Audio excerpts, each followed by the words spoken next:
Good morning everyone, welcome back to BVN online classes. हम आज class 12th में proving laws of reflection by Huygens wave theory, मतलब Huygen wave theory से अपन laws of reflection को prove करेंगे। तो इसके लिए अपने को पता है कि अपन ने एक रिफ्लेक्टिंग सरफेस लिया, रिफ्लेक्टिंग प्लेन XY, जो इस बोर्ड के प्लेन के परपेंडिकुलर है। ठीक है, ये जैसे ये अपना बोर्ड का प्लेन है, इसके परपेंडिकुलर मैंने क्या लिया बेटा, एक रिफ्लेक्टिंग प्लेन सरफेस लिया। अब इस पे एक वेव फ्रंट इंसिडेंट हो रहा है। ये वेव फ्रंट दिख रहा है आपको BA, ये है वेव फ्रंट जो इसके ऊपर इंसिडेंट हो रहा है, ऐसे गिर रहा है इसके ऊपर, इस प्लेन के ऊपर। कौन सा प्लेन? XY पर। इस तरह से ये गिर रहा है, जो कि बोर्ड के प्लेन के क्या है, परपेंडिकुलर। मतलब XY भी क्या है, परपेंडिकुलर है, और BA भी क्या है, परपेंडिकुलर है। किसके? बोर्ड के प्लेन के परपेंडिकुलर है। और हमें पता है कि वेव फ्रंट, जो ये वेव फ्रंट है, इसके परपेंडिकुलर क्या होती है? रेज। क्या होती है? रेज। तो ये इसके परपेंडिकुलर मैंने क्या लिए? रेज लिए, PB, और ये QA, है ना। ठीक है, अब यहां से देखो, अगर अपन इस सरफेस XY के परपेंडिकुलर नॉर्मल ड्रॉ करें तो अपने को यहां पे क्या मिलेगा? Angle of incidence. क्या मिलेगा? Angle of incidence.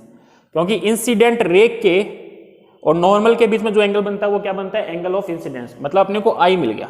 ठीक, अब ये जब ये वेव फ्रंट जो BA है इस सरफेस पे गिरेगा तो इसका ये पॉइंट B और ये पॉइंट A, ये दो ही पॉइंट मैं ले रहा हूं, एक तो B और एक पॉइंट A।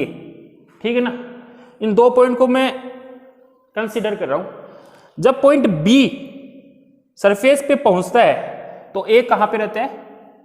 हवा में रहता है ना। अभी भी कहां पे? एयर के अंदर है। ठीक है, जब ये A का डिस्टर्बेंस D तक पहुंचेगा तब B का डिस्टर्बेंस वापस रिफ्लेक्ट होके कहां पे आ जाएगा? एयर के अंदर आ जाएगा। समझे? मतलब जब A का डिस्टर्बेंस सरफेस पे पहुंचेगा, D पे पहुंचेगा, तब B का डिस्टर्बेंस कहां पे आ जाएगा? वापस रिफ्लेक्ट होके एयर के अंदर आ जाएगा।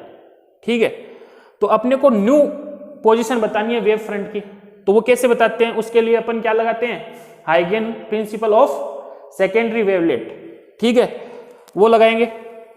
तो मान लो कि किसी इंस्टेंट टाइम t0 पर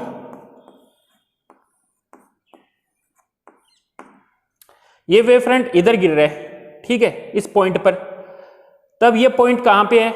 एयर के अंदर है, और एयर के अंदर इसकी स्पीड कितनी ले रहा हूं मैं? c।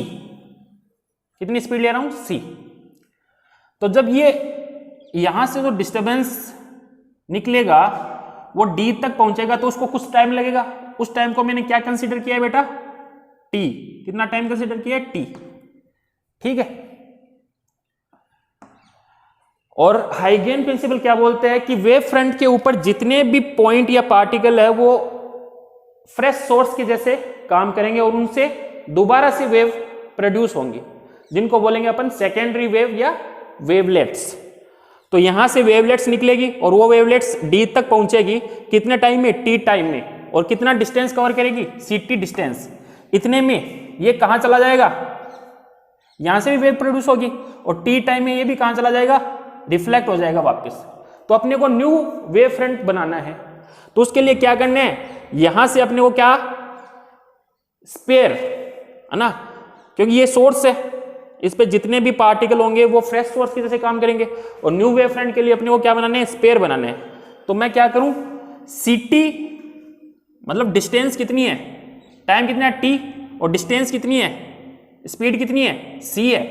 तो डिस्टेंस कितना, ये डिस्टेंस कितना होगा? CT। तो CT डिस्टेंस का मैंने क्या लगा दिया यहां पे? आर्क। CT डिस्टेंस का मैंने क्या लगा दिया यहां पे बेटा? आर्क।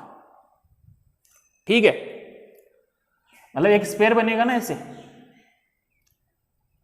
इसको सेंटर लेके मैंने CT डिस्टेंस का एक आर्क खींच दिया।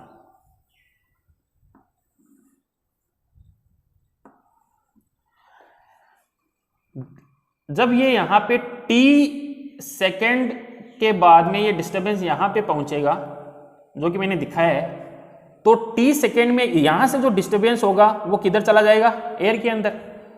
तो कितना डिस्टेंस, देखो कि t सेकेंड में इधर आ रहा है ये, है ना, डिस्टेंस कितना किया इसने ct, ये डिस्टेंस कितना है ct, ठीक है। और सेम मीडियम है तो ये भी डिस्टर्बेंस ct डिस्टेंस पे कहां आ जाएगा, यहां पर, ठीक है। तो मैंने यहां पे एक आर्क ड्रॉ कर दिया, इसको सेंटर लेके अपन ने क्या कर दिया, एक आर्क, ठीक है बेटा। अब देखिए हाइगेन क्या कहता है कि न्यू वेव फ्रंट के लिए अपने को क्या करना है, जो स्पेयर बन रहे हैं जिसको मैंने आर्क से बनाया है, ये पूरा स्पेयर बनेगा, वैसे तो इधर भी पूरा स्पेयर बनेगा, जो स्पेयर बन रहे हैं उसके ऊपर जो कॉमन टेंजेंट प्लेन है वही न्यू वेव फ्रंट की पोजीशन बताती है। तो जो न्यू वेव फ्रंट आएगा वो क्या आएगा, ये जो कॉमन टेंजेंट प्लेन है ये क्या है, इसका न्यू वेव फ्रंट है, ठीक है। और ये डिस्टेंस कितनी है बेटा, ct, इस पॉइंट को नाम देते हैं अपन E,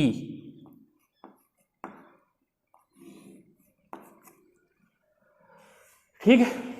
और ये डिस्टेंस कितनी है, जितना डिस्टेंस ये है ct उतने डिस्टेंस ये है ct, तो ये डिस्टेंस कितनी है ct, और ये भी कितना है ct डिस्टेंस। अब देखो वेव फ्रंट ये है, कौन सा वेव फ्रंट हो गया, ये रिफ्लेक्टिंग वेव फ्रंट, और ये कौन सा हो गया, इंसिडेंट वेव फ्रंट, और ये कौन सा हो गया, रिफ्लेक्टिंग वेव फ्रंट, मतलब ये ऐसे रिफ्लेक्ट होगा। और ये कौन सा था, इंसिडेंट वेव फ्रंट, ठीक है। तो इसका नाम क्या है बेटा, रिफ्लेक्टिंग वेव फ्रंट, इसका नाम है रिफ्लेक्टिंग वेव फ्रंट। और ये कौन सा है, इंसिडेंट वेव फ्रंट, ठीक है।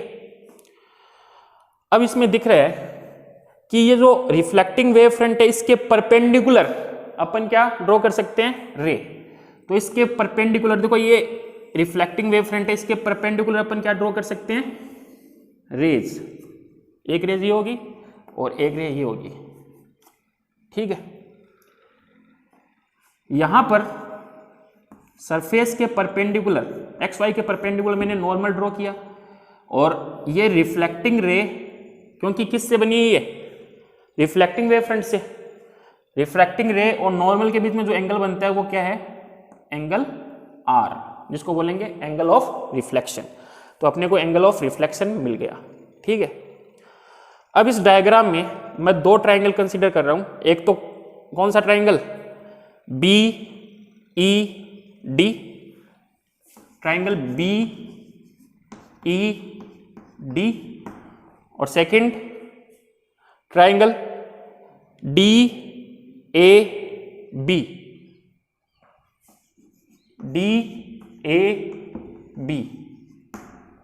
ठीक है। ये जो दोनों ट्राइंगल है ये दोनों ट्राइंगल कॉन्ग्रुएंट है, कैसे कि ये देखो वेव फ्रंट, कौन सा वेव फ्रंट है, रिफ्लेक्टिंग वेव फ्रंट, और ये है रे। रिफ्लेक्टिंग वेव फ्रंट और रे के बीच में जो एंगल बनता है वो कितना बनता है बेटा, 90। रे और वेव फ्रंट के बीच में जो एंगल बनेगा वो कितना बनेगा, 90। और ये देखो ये है इंसिडेंट रे और ये है इंसिडेंट वेव फ्रंट, तो रे और वेव फ्रंट के बीच में जो एंगल बनेगा ये कितना बनेगा, 90, ठीक है। तो दोनों ट्राइंगल में एक तो ये 90 का एंगल दोनों ट्राइंगल में आ रहा है जो कि इक्वल है, दूसरा दोनों ट्राइंगल में ये x जो BD है, BD डिस्टेंस है दोनों ट्राइंगल में, इस ट्राइंगल में भी आ रही है ये और ये इस ट्राइंगल में भी आ रही है, तो BD डिस्टेंस कॉमन है। तीसरा ये जो डिस्टेंस है CT और इधर ये जो डिस्टेंस है CT, ये दोनों ट्राइंगल में है जो कि क्या है, इक्वल। तो तीन चीजें जिसमें इक्वल हो जाती है वो क्या हो जाती हैं, ट्राइंगल कॉन्ग्रुएंट, क्या हो जाते हैं, कॉन्ग्रुएंट। तो ये दोनों ट्राइंगल क्या है, कॉन्ग्रुएंट। इसका रीजन लिख देंगे अपन, रीजन क्या लिखेंगे, जो एंगल है कौन सा, BED, एंगल BED इक्वल है किसके, एंगल डी ए बी, जो कितने के इक्वल है बेटा, 90 डिग्री के। ठीक है, और इन दोनों ट्रायंगल में ये जो बी डी है कॉमन है, B D side B D क्या है, कॉमन। ठीक है, इसको क्या लिख देंगे, कॉमन।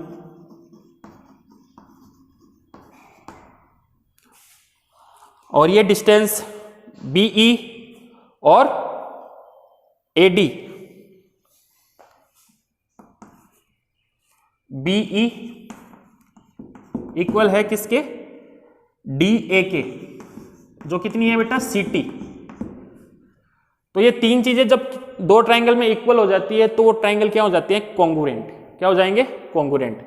और सीपी सीटी से अपन लिख सकते हैं भाई, सीपी सीटी से अपन लिख सकते हैं कि इस ट्रायंगल में जो अपना ट्रायंगल है ये, इसमें ये एंगल क्या नाम है इस एंगल का, E D B, E D B. और इस ट्रायंगल में ये जो ट्रायंगल है इसके अंदर कौन सा एंगल, ये क्या नाम है इसका, ए बी डी, ये इक्वल हो जाएगा ए बी डी किससे, सीपी सीटी से। ठीक है, अब फिगर की ज्योमेट्री से देखिए, अगर ये एंगल आई है जो इंसिडेंट रे और नॉर्मल के बीच में बन रहा है, नॉर्मल को नाम देते हैं एन और एन डैश। ठीक है, तो ये एंगल कितना आएगा बेटा, देखिए ये कितना है, आई। ठीक है, और ये कौन सा वेव फ्रंट है अपना, इंसिडेंट वेव फ्रंट। और इंसिडेंट वेव फ्रंट और रे के बीच में जो एंगल बनता है वो कितना बनता है, 90। तो ये एंगल कितना हुआ, 90। ये एंगल कितना हुआ, 90। तो 90 में से ये एंगल आई है, तो ये एंगल कितना आएगा, ये एंगल आ जाएगा 90 माइनस आई।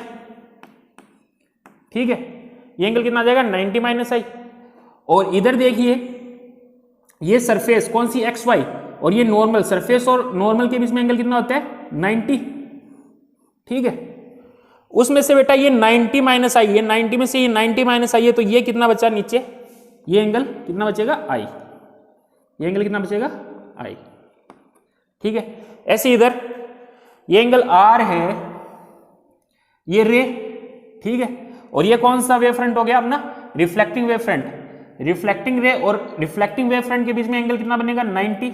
दोनों एक दूसरे से कितने पे होते हैं, 90 पे।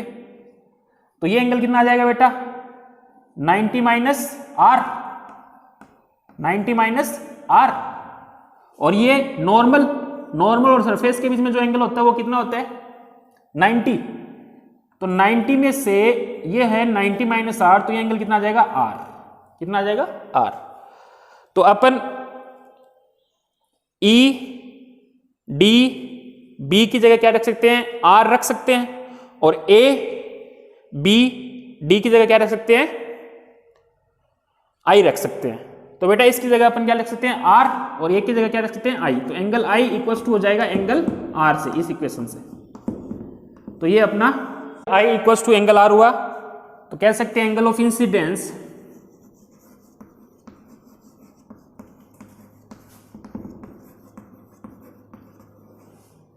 इक्वल हुआ किसके, एंगल ऑफ रिफ्लेक्शन के।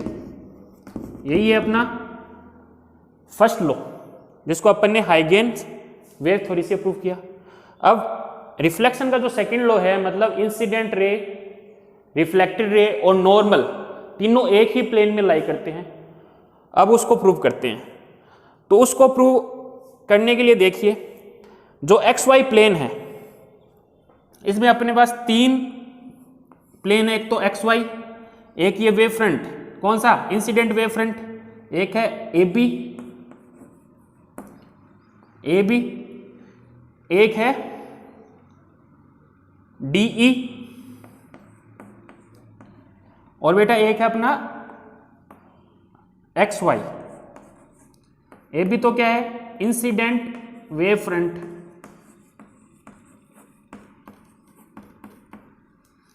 DE क्या है, रिफ्लेक्टिंग वेव फ्रंट, और XY क्या है, रिफ्लेक्टिंग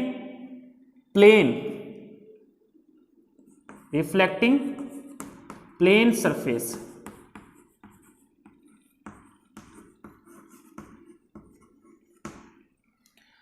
ये जो तीनों हैं, ये तीनों बोर्ड के प्लेन के परपेंडिकुलर है, सही है। ये जो तीनों है वो बोर्ड के प्लेन के परपेंडिकुलर है, क्योंकि देखो XY भी बोर्ड से बाहर की तरफ है, और जो ये है इंसिडेंट वेव फ्रंट वो भी बोर्ड के प्लेन के परपेंडिकुलर है, और ये जो रिफ्लेक्टिंग वेव फ्रंट है ये भी बोर्ड के प्लेन के परपेंडिकुलर है ना। तो अपन इनके लिए लिख सकते हैं AB, जो AB है वो परपेंडिकुलर है किसके,